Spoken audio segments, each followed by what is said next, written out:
Para completar el tema de la distribución de la renta, haremos un breve repaso diciendo que la distribución de la renta es la manera en que se recogen los recursos materiales frutos de la actividad económica en los distintos estratos sociales económicos.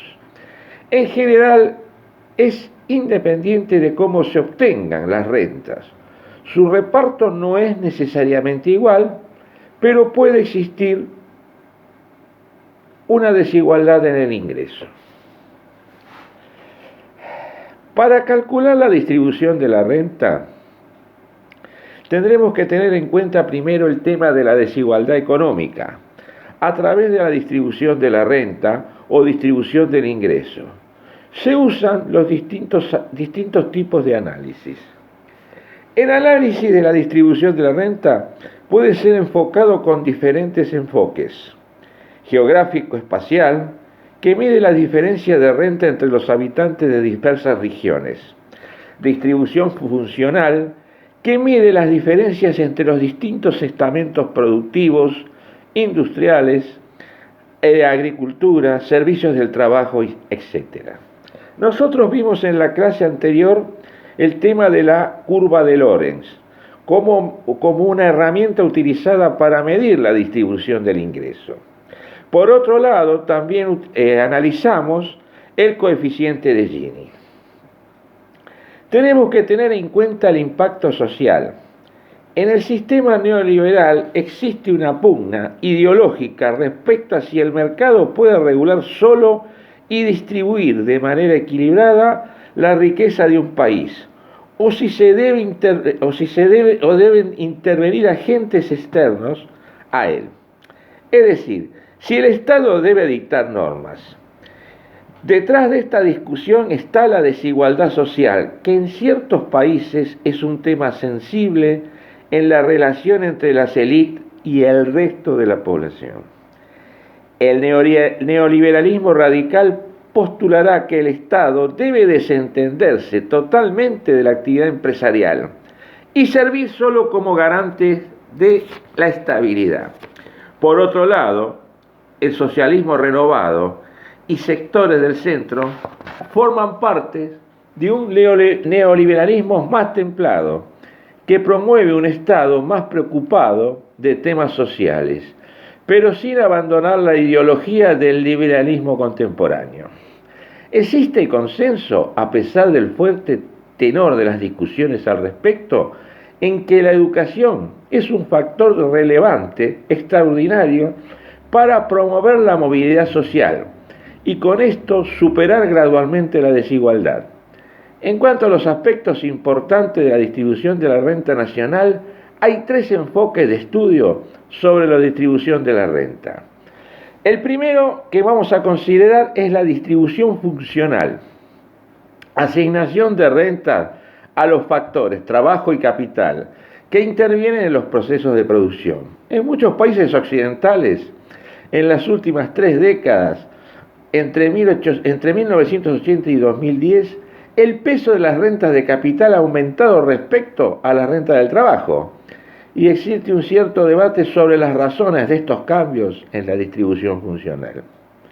Por otro lado, después encontraremos la distribución personal, reparto de la renta entre los individuos y las familias, sin tener en cuenta el origen de los ingresos. Y por último, la distribución espacial, distribución en el territorio de un país de la renta, así como su estudio de la existencia o no de convergencias en la renta de las diferentes regiones de un mismo país. No se puede dejar de lado la influencia de las políticas económicas. Vemos que entre los países del mundo existe una correlación clara entre la desigualdad y la renta al nivel de impuestos existente y el tipo de política fiscal de los gobiernos. En los países más desiguales tienden a existir pocos impuestos y estos frecuentemente son poco progresivos. Tradicionalmente la tesis socialdemócrata y socialista sostiene que un sistema capitalista liberal puro, el reparto desnivelado tendría base en la prevalencia del lucro sobre los medios de producción privados, por lo que surge una situación de antagonismo y de conflicto social. Por otra parte, según las tesis tradicionales del neoliberalismo, el Estado deja de intervenir en todos o algunos asuntos económicos de sus ciudadanos y eliminar políticas de gasto público para que la desregulación y la flexibilidad del mercado permita el progreso libre de los ciudadanos. Sin embargo, otras escuelas de economía insisten que la frecuencia con la que se presentan los fallos del mercado hacen convenientes un papel activo del Estado en la vigilancia e incluso en el desarrollo de ciertos sectores estratégicos. Los liberales defienden precisamente la regulación adecuada de los mercados. A la que se oponen es al intervencionismo estatal, pues provoca distorsiones en los mercados que acaban provocando paro e inflación. En la mayoría de los países existen impuestos progresivos sobre el nivel de ingreso de los agentes económicos individuales, que son el medio más común usado por los gobiernos para reducir la desigualdad en la distribución de la renta. Tenemos distintos modelos de distribución de la renta. Una aproximación verosímil para la renta nacional es lo que se denomina distribución gamma. En las modernas economías capitalistas, el nivel de renta promedio de los países está ampliamente relacionado con la productividad y por tanto depende del grado de tecnología usado en la producción y en la cantidad de capital físico empleado en la producción. En muchos países los incrementos de productividad han ido acompañados por una mejora en las condiciones de vida.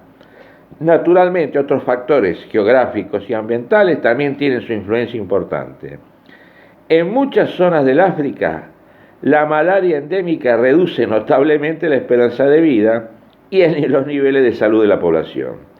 Dentro de los distintos países existen además diferencias de ingresos importantes en diversos sectores de la economía. Así, los trabajadores muy calificados suelen tener sueldos notoriamente más altos que los no cualificados.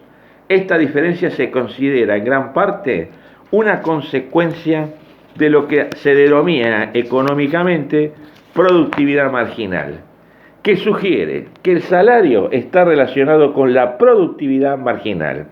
Sin embargo, los estudios empíricos muestran que factores extraeconómicos como la discriminación sexual, discriminación racial o religiosa tienen un impacto en diferencia a través de dificultades de factores sociales que alejan a diferentes grupos de personas de la igualdad de oportunidades.